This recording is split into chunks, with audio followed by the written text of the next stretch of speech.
الطمع جمرة تحرق الوفاء وتفضي إلى خيانة الأمانة، فمن يطمع ينسى الأمانة ليظفر بالمال ولا المصلحة. هذا واحد ان جون اللي هو وليد تاجر قديم، تاجر معروف بالنشاط تاعو في السوق وصاحب دراهم ولي بروجي ما يخلصوش في لي زاني 70 80. بصح فاتت واحد الأزمة اقتصادية على البلاد ولقى روحو خسر دراهمو وطاحت التجارة تاعو حتى ولا للأرض، والو كلش راحوا الدراهم، راحوا لي بروجي، طاح الاسم تاعو، حتى العائله الاسم تاعها والعلاقات اللي كانت دايرتها، بما انه هي عائله تجاريه معروفه كانت عندها علاقات تجاريه مع الناس، هذوك الناس بداو يروحوا وخلاصت العلاقات. المهم هذا التاجر عنده وليدو، والقصه تاع اليوم عليه، اسمه عبد الناصر، وليدو الكبير والوحيد، وكان يحبه بزاف ويعزه ودايما يشوف فيه ناجح، وكان ما يقصر معه في والو، وواقف على قرايته وكلش. بحثوا يقرأ في أمريكا وكان يصرف عليه ما خلاهش نهار. المهم قرأ عبد الناصر في أمريكا، كمل قرايته ورجع للبلاد. القراية تاعو كانت تجارة، البزنس، كان يحب هذا الدومين وعنده ديجا فيه خبرة بحكم باباه ديجا والعائلة كامل تجارية. كي رجع للبلاد بدا يخمم واش يدير مشروع، كيفاش يبدا يخدم وكذا، وكان كل ما تجيه في راسه فكرة يصيب الناس سبقوه ليها وداروها بزاف، يعني فكرة مستهلكة ديجا. هو داير في راسه باش ينجح لازم يتميز بفكرة مشروع مكاش من دارتش ما دارتش. باباه كان مخبيله دراهم للنهار هذا اللي كمل فيه قرايته ويبدا يأسس روحه، وراه جا الوقت عطاه دراهمه. عبد الناصر فتح المشروع الأول اللي كان سوبيغات كبيرة بزاف، يعني المساحة تاعها كانت كبيرة وكانت متطورة، بصح خسر دراهم كبار، الخدامين، الكرية، وضريبة التسويق. المهم خسر، غلق، راح زاد فتح مشروع واحد اخر في الدومين تاع السيارات، ما مشاش. مشروع تاع الهواتف ما مشاش.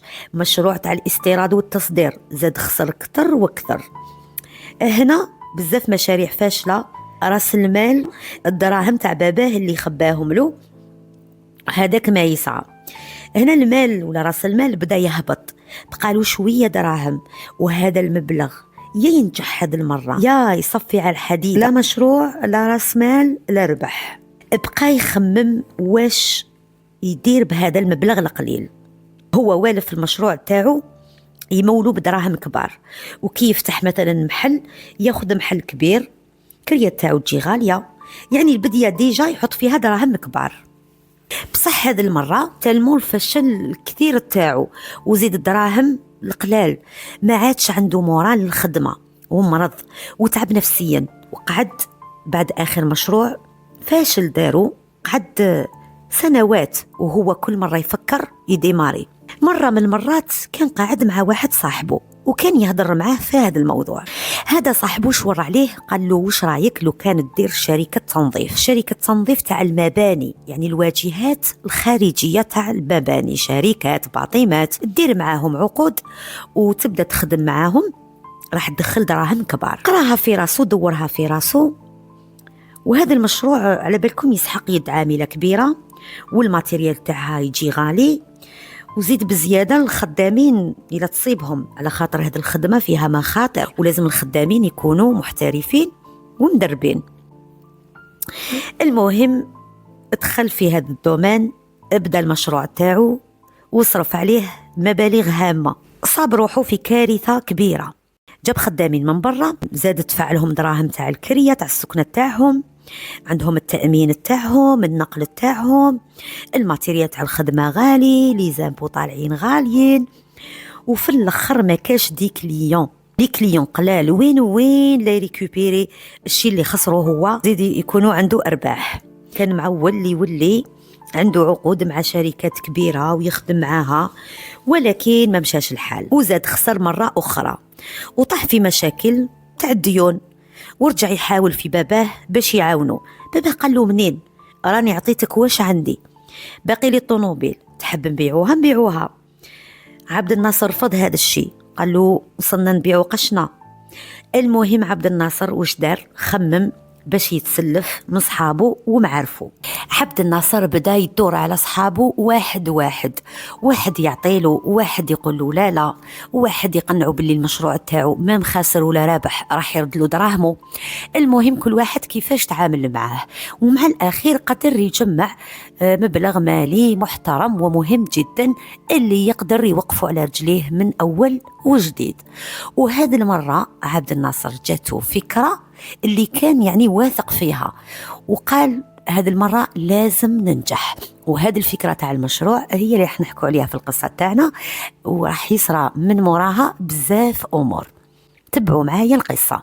المهم قال أنا لازم نكون وكيل لكش ماركة من الماركات العالمية، وخمم باش يدي وكالة لأي ماركة يوسع لها السوق تاعها في بلاده، ويصبح مروج لهذه الماركة واللي راح تدر عليه أموال حسب وش كان هو حاط في راسه.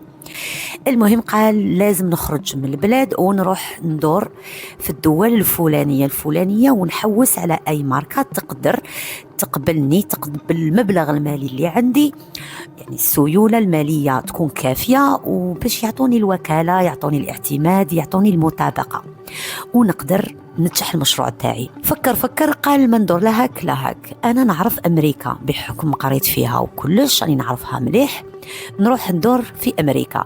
وفعلا خرج وراح لأمريكا وبدأ يدور من بلاصة لبلاصة، من شركة لشركة، من ماركة لماركة، أملا في الحصول على وكالة. أبقى يدور ولكن الموضوع ما هوش سهل وما جابش نتيجة. هذاك النهار كامل اللي تعب فيه قبل ما يروح للفندق ويحط راسو يرقد راح يتعشى.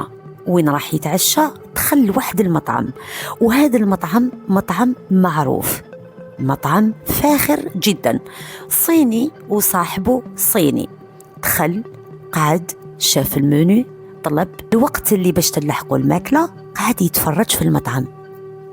وهذا المطعم تلمو مشهور بزاف، حاطين فيه التاريخ تاع الإنشاء تاعو، معلقين فيه صور قديمة جدا وشخصيات اللي فاتت على المطعم وكذا.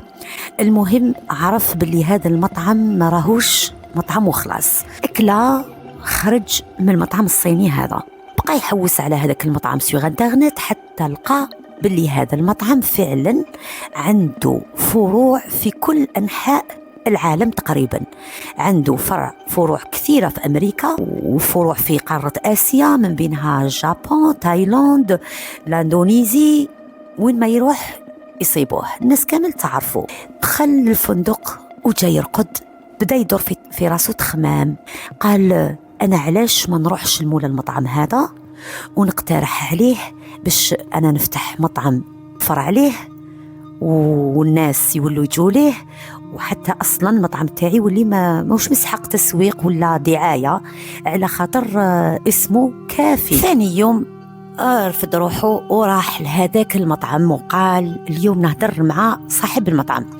دخل بدا يحوس على صاحب المطعم، وراه صاحب المطعم مالك المطعم، حبيت نهدر معاه. قالوا له مول المطعم ما يقعدش هنايا، عنده بزاف مطاعم ودي سال دو بارتو، نيويورك، لوس انجلوس، لاس فيغاس، ما نقدروش نعرف وين راح يكون، لانه هو في كل بلاصه عنده مكتب خاص به، وقت ما حب يجي ليه. مهم فهم العقلية كيفاش راهي الدور. هذاك النهار راح وجد روحه، راح شرا حوايج جداد، ان كوستيوم مشي الاخر، دي زاكسسوار، سقم الحطة تاعو مليح، زاد كرا سيارة فاخرة جدا، يعني جهز روحه للمنظر تاعو باش يعطي صورة تاع شخص ذو مركز مهم وعنده أموال. راح لهذاك المكان اللي قصده ويحوس على صاحب المطعم فيه. أول ما الحق كي شافوه الخدامين اللي واقفين عند الباب، نزل من السيارة الفاخرة، جاء وداو السيارة واستقبلوه أحسن استقبال. دخل الصالة، هذه كانت صالة تاع قمار. دخل بقى يشوف، لقى الحالة سوفيستيكي آخر طراز، مكان فخم جدا. دخل طلب خدمة، قالوا له واش تحقيت من عنده؟ قال لهم نسحقوا في حاجة خاصة، عندي فكرة حبيت نقولها له. هنا الخدامين عن بالهم باللي حب يبدي رأي ولا يقول كاش فكرة يعني تخص المكان اللي تقدمت له فيه الخدمة، ولا كيما كامل تعودوا كامل الزباين يمدوا رايهم كاش تعديلات كاش حاجة، فهمتوني؟ راح العامل للسيد هذا وقال له باللي كاين واحد حب يقابلك. على واش يقابل؟ قال له والله ما على باليش، هذا الراجل باين مهم جدا وسحقك ويقول في حاجة عنده فكرة حب يقولها. قال له خليه يجي ليا. يقول دخلت لقيت الحالة سوفيستيكي أكثر وأكثر، وين المكتب تاعو كلش بالزجاج كلش بالرخام، الكريستال في كل بلاصة. استقبلني، قعدت، كنت عندك في زيارة لأحد المطاعم تاعك البارح، كليت عندك، إن شاء الله عجبتك الخدمة، إن شاء الله عجبك الأكل. قال له جيد وممتاز جدا، بصح أنا ما جيتكش على جال المطعم، أنا جيتك بفكرة حبيت نقترحها عليك. أنا على بالي باللي نتايا عندك سلسلة مطاعم في كل أنحاء العالم، ولكن كاين مكان اللي مازال ما عندكش فيه مطعم، وهذا البلد اللي أقيم فيه أنا من عائلة تجارية، عائلة مهمة جدا ونملك أموال وعندنا نفوذ في هذاك البلد، ورانا حابين نديروا مشروع كبير معاك. وكي سمعنا بلي انت ما عندكش فرع عندنا في البلد تاعنا، وسمعنا بالفخامة والنجاح تاع المطاعم تاعك، حبينا يكون عندنا مشروع معاك. أنا ابن تاجر كبير وحبيت ندير معاك مشروع تاع مطعم، وعندي مكان مناسب جدا واللي هو على شاطئ البحر. نديروا مطعم فرع من فروعك يكون على شاطئ البحر، واسمك راح يعني مكان محشي يسحق دعاية، والمطعم راح ينجح. الصيني في ثواني ضربت له الفكرة في راسه، قال وعلاش لا مادام انا عندي فروع في كل يعني في اوروبا في اسيا، ولكن في البلدان العربيه ما عنديش فرع. والله هي فكره انه انا نفتح فرع ليا في بلد من البلدان العربيه، والاقتراح تاع هذا الشخص مليح. المهم قال له روح عاودوا ليا بعد يومين ثلاثه نكون درست الفكره في راسي. طبعا راح عطاله العنوان تاعو، قال له راح تلقاني في الفندق الفلاني، وهذا عبد الناصر كان كاري في أفخم فندق. قلت لكم هو مركز على أنه يعطي صورة أنه شخص مهم جدا بأمواله. فكر الصيني، فكر وقال هذا من عائلة معروفة وعنده نفوذ في البلد تاعو، يقدر يعني ينجح لنا المشروع، وزيد مشروع على البحر جميل جدا، وزيد ما عنديش أنا فرع في بلد من البلدان العربية فلازم يكون عندي فرع، وزيد هذا الشخص اللي جاني عنده أموال عنده سيولة يقدر يخدم معايا على المرتاح. رجع ليه عبد الناصر بعد يومين، قال له الصيني، قال له أنا موافق على المشروع تاعك ولكن عندي شروط. قال له أول حاجة لازم نجي لبلاد تاعكم نزورها، ثاني حاجة شروط تاع المطعم. قال له لازم تكون هذه الشروط باش نقدر نخدموا أنا وانت. قال له أول حاجة الشركة نسحق ندير لي شركة تخرج لي رخصة تاع الشركة باش نقدر نفتح فروع ثانية في المنطقة، ما نسحقش تكون مؤسسة، نسحق تكون شركة، وهذه الشركة راح نكونوا شركاء فيها أنا وياك باسمي وباسمك. والقانون تاع بلاد تاع عبد الناصر يقول باللي الشراكة كي تكون بينه وبين أجنبي نسبة المواطن أكثر من نسبة الأجنبي، يعني يقدر يكون هو 51 والصيني 49. ثاني حاجة قال له بالنسبة للأرض، قال له الإيجار تاعها راح يكون باسمك، الإيجار تاعها نتايا اللي راح تأجر الأرض. ثالث حاجة البناء تاع المطعم أنا اللي راح نستكلف به، البناء أنا ندبر راسي به. رابع حاجة العمالة أو اليد العاملة أنا نجيبها، مهندسين تاع البناء وكذا إلى آخر لحظة من المشروع. قال عبد الناصر ولا يوجد مشكل، وافق على الشروط تاعو. قال له هذه المرة راح نجي ندير زيارة إلى بلدكم. عبد الناصر رجع لبلاده ووجد قطعة الأرض هذه اللي في مركز مهم جدا على شاطئ البحر، بصح فيها بناء قديم. هنا كان لازم عليه باش يصرف حق هدم هذاك البناء واللي كلفوا بزاف باش تطلع البناية جديدة. المهم أجر هذيك الأرض بالإضافة أنه هدم البنيان القديم وهيئ الأرض باش يجي فوقها البنيان جديد. بعد ما أصبحت الأرض جاهزة والرخصة جاهزة والأوراق جاهزة وكل شيء، دخل الصيني هذا للبلد تاع عبد الناصر وراح زار الموقع تاع المشروع الأرض وشاف كلش وفرح بزاف من الموقع، لأنه لقاه موقع استراتيجي مهم ويليق للمشروع اللي راح يديره. وبعد ما دار الأوراق مع عبد الناصر ورجع الصيني إلى أمريكا وبدأ يجهز للمشروع ويجهز اليد العاملة، ودخلت اليد العاملة وبدأ يقوم المشروع وأنجز المشروع على أرض الواقع على يد مهندسين وخبراء، وداروا مبنى فاخر جدا ومهيأ من كل شيء آخر طراز. بدأ يخدم المطعم وكان صارف عليها الصيني بالإضافة للتسويق والدعايات وفي الصحافة ولي بانو بيبليسيتار في الشوارع، ما خلاش حاجة ما دارهاش. 2.5 مليون دولار، مبلغ ضخم جدا. أما بالنسبة لقطعة الأرض اللي كراها عبد الناصر كلفته 500,000 دولار. ومنين جاب دراهم؟ جابهم من عند باباه اللي كان دراهم آخر شيء باع اللي يقدر يبيع وعطالهم له باش يدير هذا المشروع. لكن كي عاود سحق وليده زاد راح باع بنيان قديم عائلي واللي حقه يجيب 1.5 مليون، ولكن باعوا بثمن أقل من السعر تاعو الحقيقي وعطاهم لوليده. وليدو راح كرا بهم الأرض 500,000 دولار. المهم أبدأ المشروع يخدم وكانت الأرباح ضخمة ونجح المطعم. الأرباح تاع الصيني كانت أكثر من الأرباح تاع عبد الناصر. عبد الناصر كان ياخذ 60,000 70,000 دولار كل شهر، أما الصيني فكان ياخذ الدبل تاعو، أحيانا الضعف تاع المبلغ اللي ياخذه عبد الناصر. هنا يبدأ اللعب. عبد الناصر هنا وسوس له الشيطان وقال علاش أنا راني كاري الأرض والبنيان اندار وزيد الشركة كاين اسمي نسبة كبيرة والإيجار أنا راني نخلص فيه، أنا اللي راني واقف على المطعم، علاش من بعدش هذا الصيني دركا نهائيا من المشروع، والأرباح اللي يديهم هو نديهم أنا، هكا راح تكون عندي أرباح كبيرة. أطمع السيد يخمم واش يدير. جاتو في بالو باش يروح يسينيالي هذا الصيني ويقول باللي راهو هارب، أنا راني كافلو كعامل في بلادي وهو متهرب.